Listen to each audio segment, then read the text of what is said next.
also listened into Gopal Srinivasan, the chairman and MD at TVS Capital Funds. In an exclusive conversation, he discussed the funding outlook for 2025, and he also said that buyouts will be sought out by investors in the year going forward. Let's go across and listen into an excerpt of that conversation. I feel that fundamentally the story for the venture and growth is simply the idea that India's got talent. But the supply there is quite shallow in terms of number of good opportunities. And every opportunity is being chased by half a dozen funds. So if you take markets, which is opportunity, and competition, which is supply, I think the supply is much more than the markets, which normally means you will not get the kind of returns that you need. Because typically when markets and competition come together, you get efficiency. You get discovery of what is the lowest cost of capital that people have.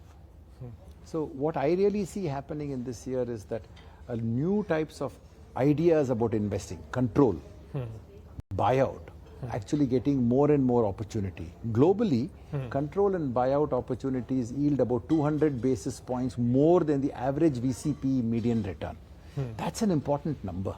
Why is that? Because most investors want to know which side of the median you're sitting on. If the median return is higher, then more investors are sitting on higher returns, which is why they're here. So as a result, I see more in the 2025, more than anything else, I see control and buyout maybe go from 38% heading towards half the industry over time. The reason is that in the area of venture, at this point in time, innovation in its true sense is not that visible in India. What we saw during the consumer internet era, which is 2015 to 2020, that era, you saw Zomato, you saw Swiggy, you saw before that, you saw Flipkart, you saw various other such companies, Policy Bazaar.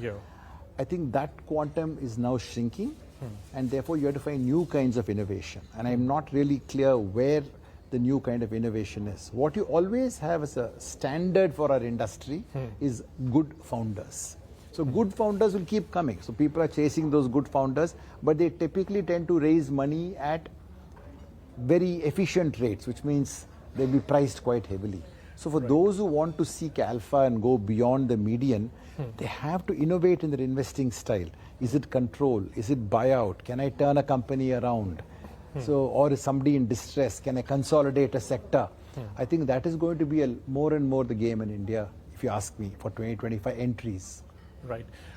And also the pace of buyouts that are taking place, that again shows the confidence, the industry has built up, both the PE and the VC industry. And again, you feel that's a theme that's going to play out, and you feel liquidity and also, an increased desire for stakeholder engagement. That'll be the drivers for this. Yes. In AIF alone, there is something like 9 trillion of AUM. And bulk of that is dry powder, uncalled money. So there's no shortage of money. And maybe even we need maybe some more managers. Money is not in shortage. So everything is now about opportunity. And as you know, as a country, we are not that comfortable with failures. So a sloppy investment, and I use the word sloppy here positively, in the early stage, Series A, pre-Series A, is really what America is very good at. Making large investments in that sector, accepting failure, but getting extraordinary returns in some other companies to compensate, right?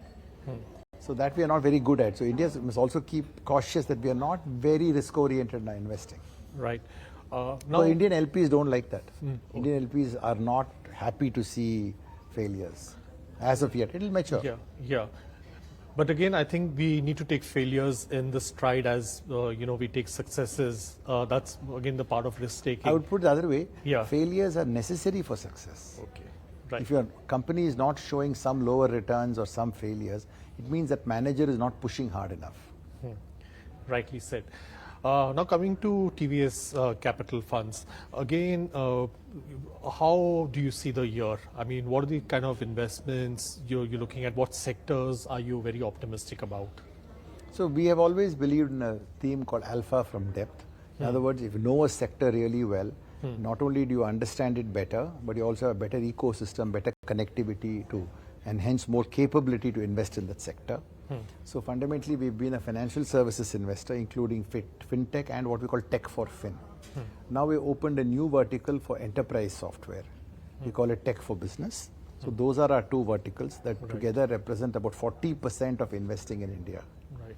So we've just raised our fourth fund, which will roughly be about 3,500 crores. And what sectors are you looking to put the new Tech money? for business and financial services. Okay. Do what we know well. Do only invest in what we understand. Sure. I think that's a mantra for every good investor. How do you see India's financial sector panning out? If you're investing in financial services sector, would you be able to make an investment if there was no regulator?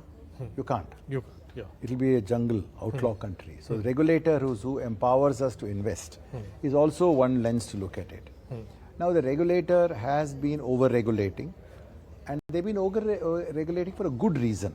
In emerging market, at the corners, weird things happen. Right. And the weird things make the laws for the people who are in the center. That is the reality. I think the FM's appeal for risk-based regulation and the deregulation is a driver for growth. I'm hoping in a year or two will start finding its feet, where fundamentally the regulator also accepts that certain failures are inevitable, provided governance is solid. Yeah. Startups are again growing and expanding sector in India. Again, in terms of like, the investor and the founder engagement in startups, and a lot of them, are starting from the scratch, and there is a lot of hand holding that's needed.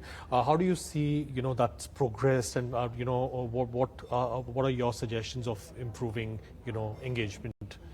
I think the word startup is a word that is very widely used, and therefore it can mean many things. The word hotels can mean anything from a 5-room small hotel at 500 rupees a night to some place at 25,000 rupees a night, right? Right.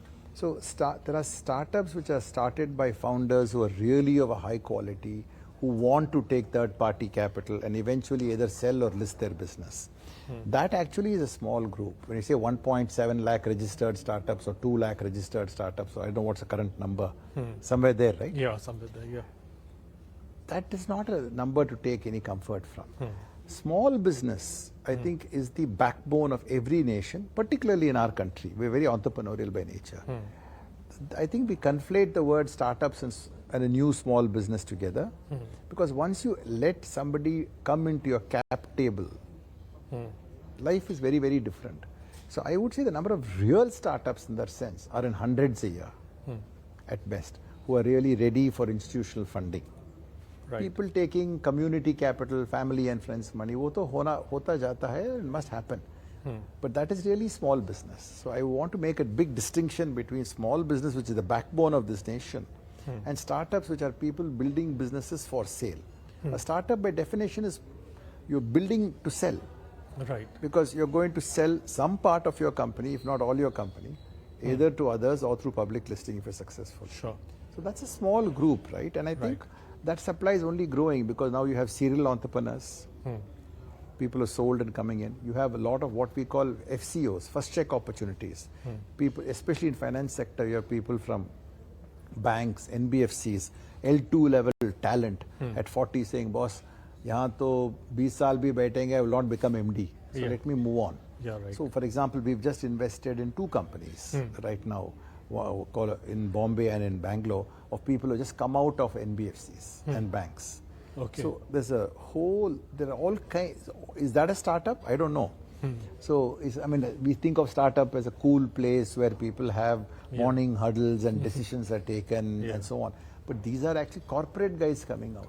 Exactly. Recently, I think one of the better funds in India is Westbridge, and they have basically hired a person, I think, from Tata AIG to go start a new insurance company. Is that a startup?